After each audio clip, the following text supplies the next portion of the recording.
Welcome to News at 7 on ASOT Television. I am Rosemary Pokotega. The headlines. President Tinubu reshuffles cabinet, makes Oyedele finance minister. FCT Minister of State reaffirms commitment to strengthening nursing and midwifery practice. Academic Staff Union of Secondary Schools appeals for FCT Minister's intervention in dispute with NUT. President Bola Tinubu has approved a minor cabinet reshuffle in the membership of the Federal Executive Council, according to a memo signed by the Secretary to the Government of the Federation, Senator George Akume. Two cabinet members, Mr. Wale Edun and architect Ahmed Musa Dangiwa, are to leave the cabinet with their replacements being named.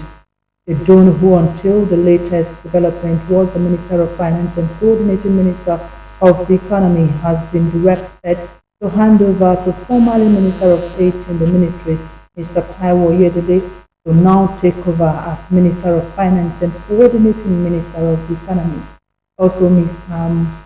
Motaka Rabidama has been named as the ministerial nominee and minister designate for the Housing and Urban Development Ministry. The memo also directed Dangiwa to hand over the Minister of State in the ministry.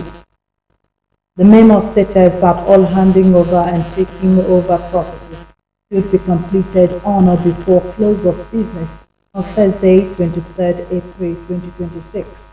The President thanked the outgoing ministers for their services to the nation while wishing them the best in all their future endeavors. Saudi Arabia is seeking a strategic partnership with Nigeria's Federal Capital Territory, focusing on security, economic cooperation, and green city development, as Ambassador Youssef bin Mohammed Al-Alawi, during a visit to FCT Minister Nyesom Wike in Abuja, praised ongoing transformation of the capital under President Bola Tinubu, expressing readiness to deepen ties with Abuja and Riyadh, while the minister welcomed the move, highlighting the long-standing relationship between both countries and affirming the FCT's willingness to collaborate and exchange ideas to drive mutual growth and position the city on the global stage. I'd like to thank the government of Nigeria. Since I arrived here in Nigeria, I feel like I'm at home. You have nice people, nice city, beautiful city, modern city. Actually admire it. I'm looking forward to, strengthen our relationship in many fields. First of all, Nigeria and Saudi enjoys a very good relationship. I know how our pilgrims are treated well when they come for their Hajj and perform their religious activities in the holy city of Mecca. So Nigeria has always enjoyed that kind of robust relationship with the Saudi. And their coming today is for us to solidify and make sure we work together on mutual interest. We'll be happy and willing to visit Riyadh and other cities in the Saudi. So I'll find a way of common interest how we can cooperate for the mutual benefit of the two countries. Saudi is very important, not just as a leading state in the Gulf states, but also entirely in the world. Saudi plays a very important role, and we would want to capitalize on that good relationship with Nigeria to see how the two cities can cooperate and learn from each other and see what we can do together for the mutual benefit of the two cities. The Minister of State for the Federal Capital Territory, the FCT, Dr. Maria Mahmood, has reiterated the FCT administration's commitment to implementing policies and programs that promote world-class development and provide access to modern healthcare infrastructure. A statement by the media aide Austin Elemoe said the minister while speaking at the biannual conference of the Commonwealth Nurses and Midwives Federation at the Bola Tinubu International Conference Center described nurses and midwives as the backbone of healthcare systems, noting their indispensable role in providing frontline services and improving health outcomes. He said their participation reflects a shared commitment to advancing healthcare delivery and fostering global collaboration, noting that the conference comes at a crucial time when health systems worldwide are confronting evolving challenges. According to the minister, empowering nurses and midwives is essential to achieving universal health coverage and the Sustainable Development Goals (SDGs). In his welcome address, the national president of the Association of Nigerian Nurses and Midwives, Comrade Haruna Maman, noted the unwavering support and endorsement of President Bola Ahmed Tinubu's administration as being the cornerstone that made hosting of the global event a reality. He affirmed that the conference would serve as a catalyst for change, a beacon of hope and a powerful voice for the nursing and midwifery profession worldwide. The Academic Staff Union of Secondary Schools, ASUS, has appealed to the FCT Minister Barrister Nyesom Wike to call the striking members of the Nigeria Union of Teachers (NUT) FCT wing to order so that both unions can know their boundaries. Chairman of the union in the FCT, Comrade Julius Ogundiran, made the appeal on Tuesday when ASU radio and television news crew visited his office in Zuba against the backdrop of the alleged assault against some of his members by the NUT in some schools in the FCT. Our reporter Richard Alichinwanyebe completes the story.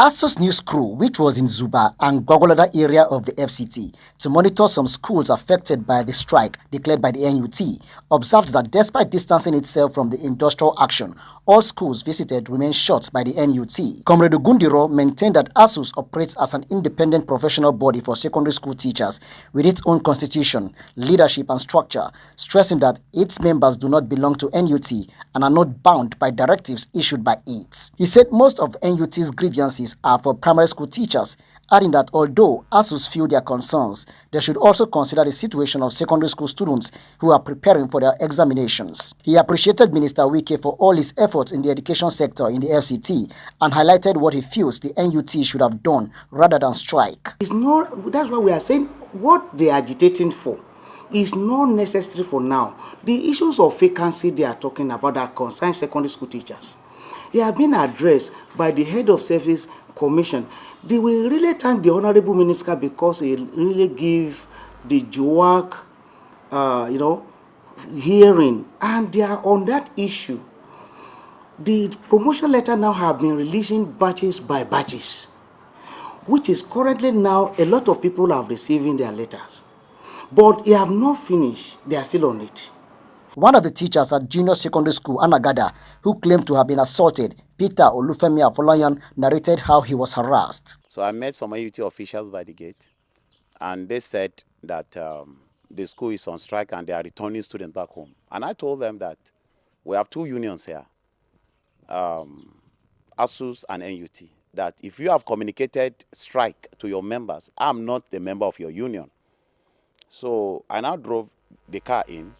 I went back to the gate to tell them that you can't stop our students from coming in because they have the right to come and learn. And I'm here to work.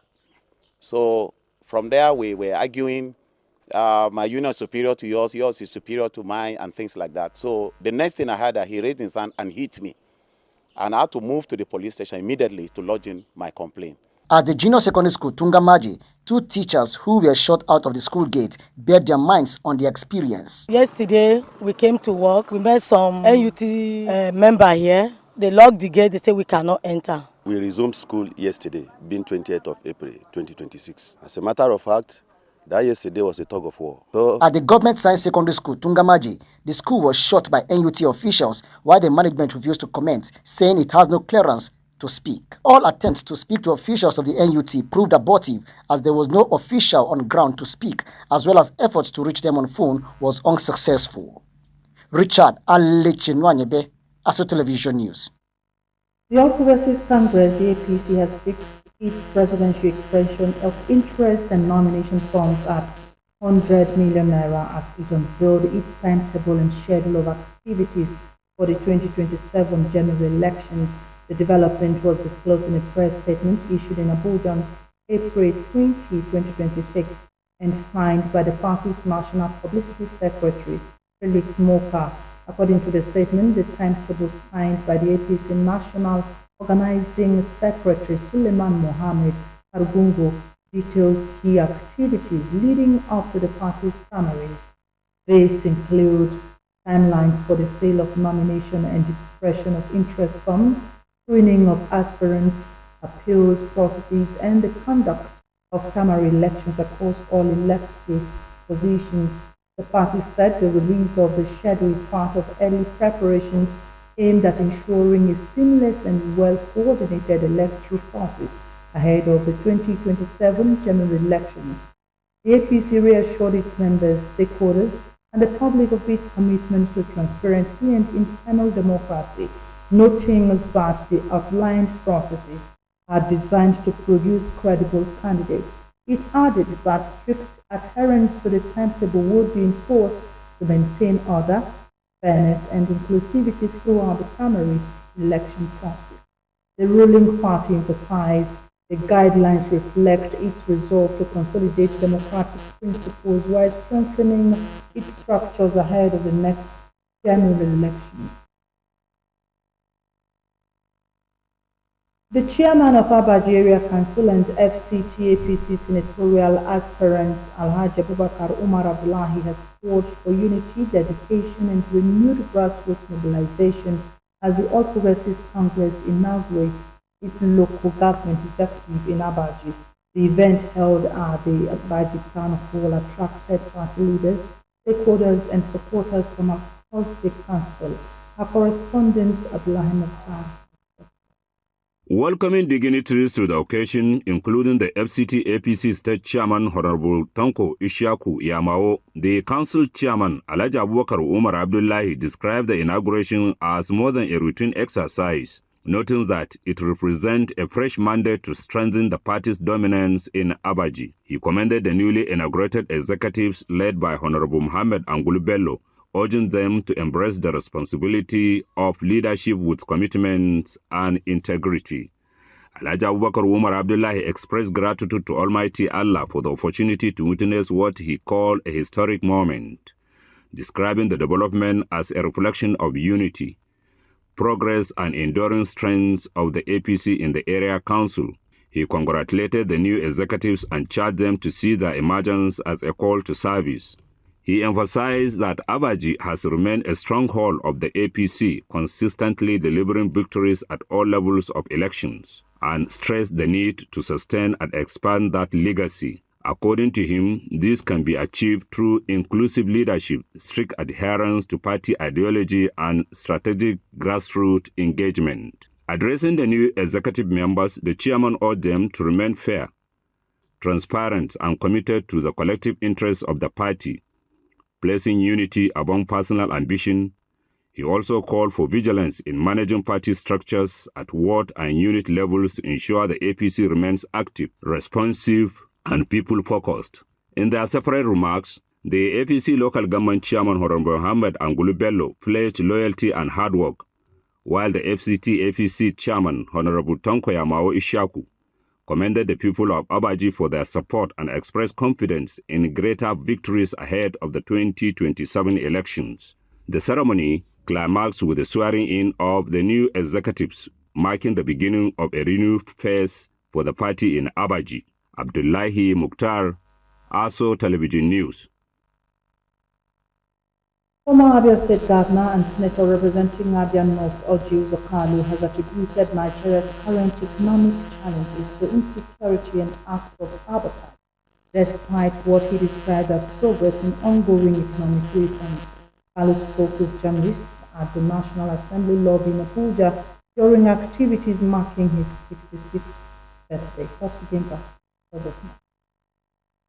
Addressing the state of the economy, he said while reforms were yielding positive results at the micro level, their impact had yet to be fully reached ordinary Nigerians due to persistent security concerns. He, however, noted that the lower end of the reform spectrum continued to face difficulties. He further stated that insecurity is a deliberate act of sabotage by some political actors who are working to undermine the gains of government policies. And all of them in the opposition are our friends.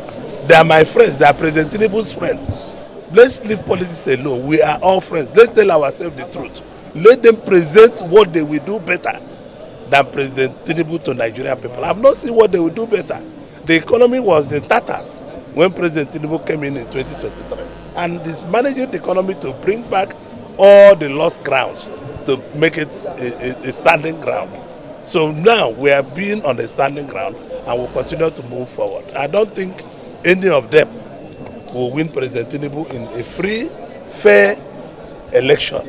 And I have not seen anybody. If I see, I don't know how he's going to do it. On the political front, Kalu dismissed allegations that the ruling All Progressives Congress APC was working with the Independent National Electoral Commission (INEC) to weaken opposition parties through the electoral process. He insisted that INEC, under its chairman, Professor George Amopitan, operates independently and should be respected as an autonomous institution. We have sabotage.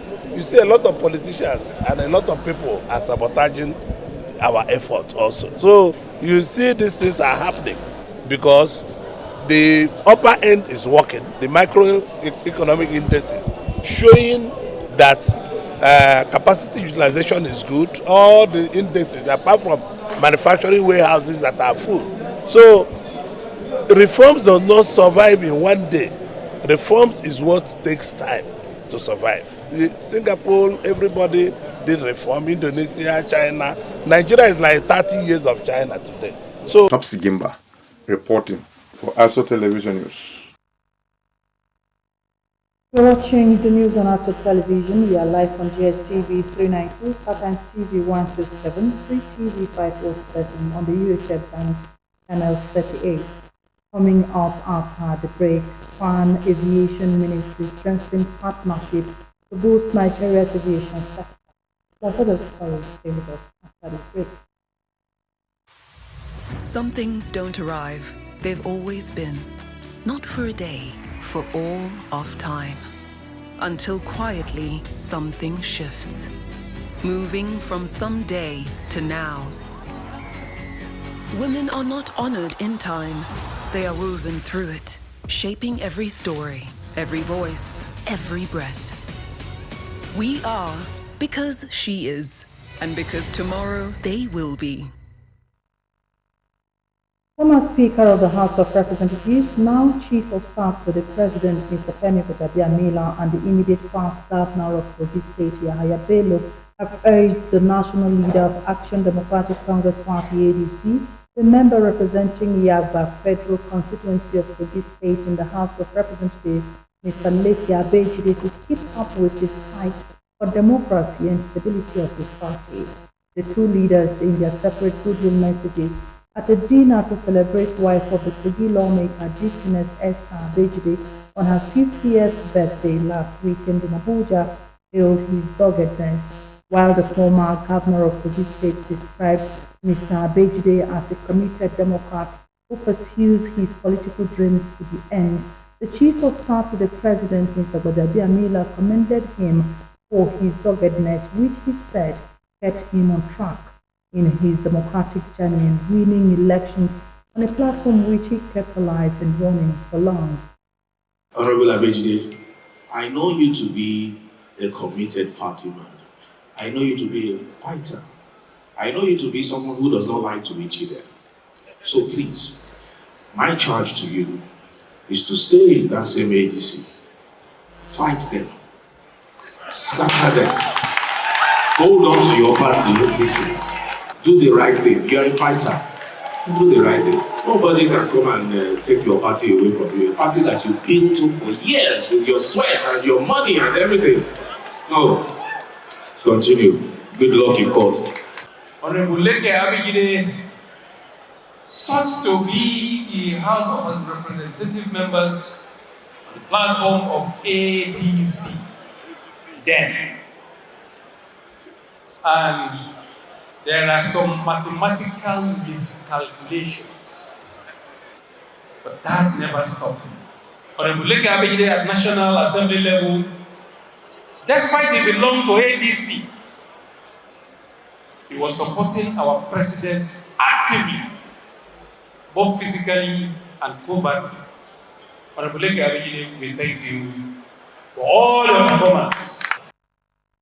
The national leader of the ADC had last Friday, alongside the factional national chairman at the World News Conference, criticized the purported elective congress held by a faction of the party in Abuja, despite the subsisting judgment of the Court of Appeal.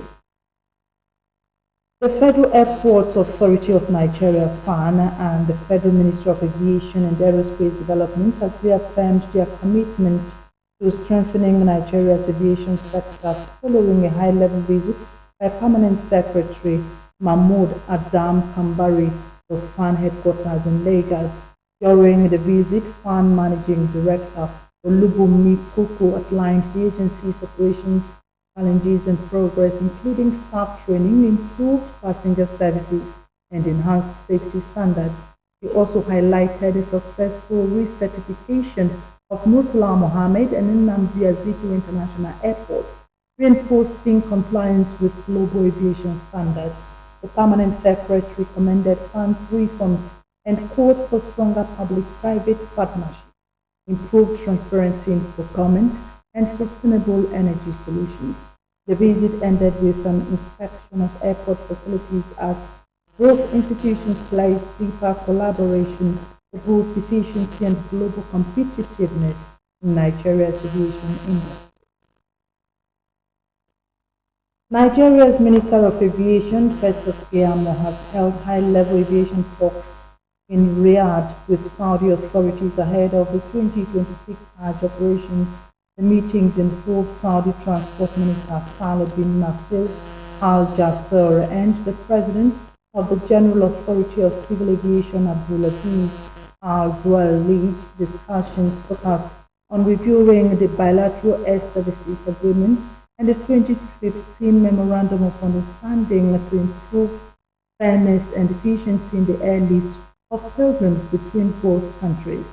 Key issues included flight slot allocation for Nigerian airlines and the percentage of pilgrims to be transported by each country's carriers.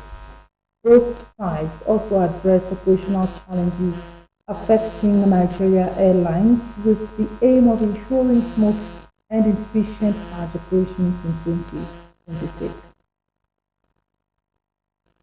The Director General, Raw Materials Research and Development Council, RMRDC, Professor Nyadelugo Martin Ike Monso, said the Raw Materials Research and Development Council has made far-reaching achievements in the last 3 years in the areas of adding value to raw materials, which has equally saved the country's foreign exchange.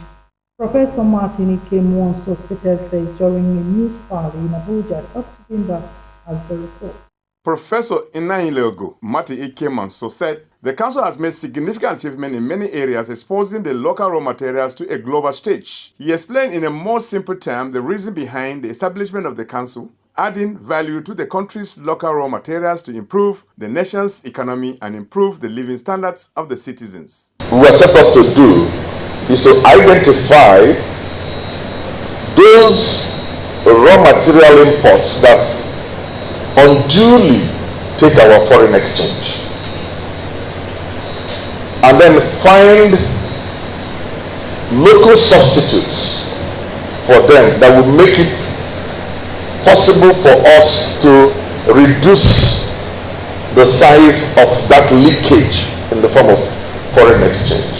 Department of Patents, Department of Investment and Promotion, Department of Agriculture and Agro-Allied, Department of Legal Service, among others. Reeling out the achievements of the Department of Chemicals and Pharmaceuticals, the director, Dr. Ibe Gibson, said major innovations have been recorded in the last 3 years on deodorants, PEF, which we use in our homes. So we went to all 36 states, we collected the data, we did over 40,000 skin analysis so that we can tailor cosmetics for Nigerians. So instead of you using whatever somebody suggested because it came from the West, you will be using skincare that has been tailored and formulated to address 4 main issues we found. Many directors also spoke to the press on their achievements. Together we can amplify the message of self-reliance, industrial growth and economic diversification for the benefit of all Nigerians. As we proceed with today's program, I, as the director of DCA, encourage open dialogue, constructive engagement, and a shared commitment to advancing the national interest. Professor Inaelego Martin Ike Monso is one of the directors generals of the RMRDC that has really brought the council up to the global stage and promised to increase in leaps and bounds. Topsy Gimba reporting for Astro Television News.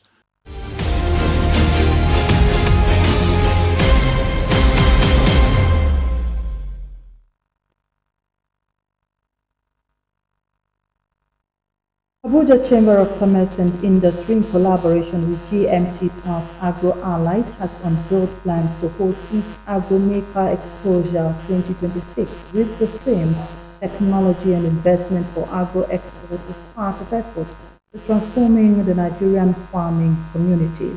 The Chamber's Vice President, Dr. Aliyu Idi Hong, disclosed this during a media conference in Abuja, explaining that the event aims to bring cutting-edge farming technology directly with investors ready to fund Nigeria's agricultural transformation. Oluchi Jacinta Okori files in this report.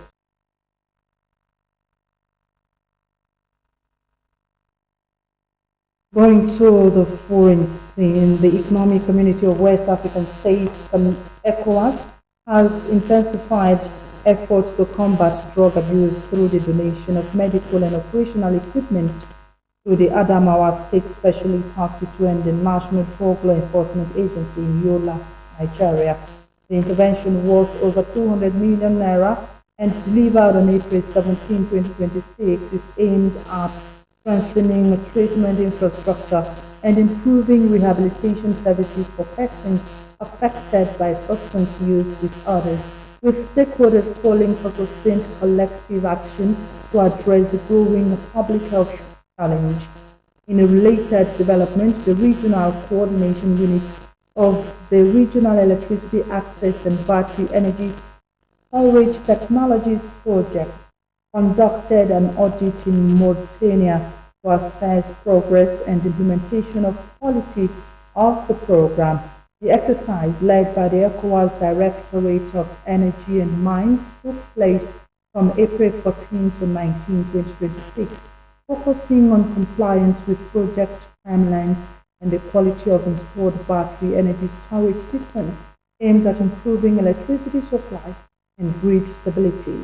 ECOWAS officials say the assessment is intended to ensure the equipment can effectively deliver electricity to households in Mauritania, in line with the project's goal of strengthening power system stability, expanding access to grid electricity, and enhancing renewable energy integration within the West African power pool. The audit also formed part of broader regional efforts to accelerate sustainable energy solutions across West Africa. Now, to end the bulletin tonight, let's remind you that there has been a major cabinet reshuffle in membership of the Federal Executive Council by President Bola Tinubu, according to a memo signed by the Secretary to the Government of the Federation, Senator George Akume.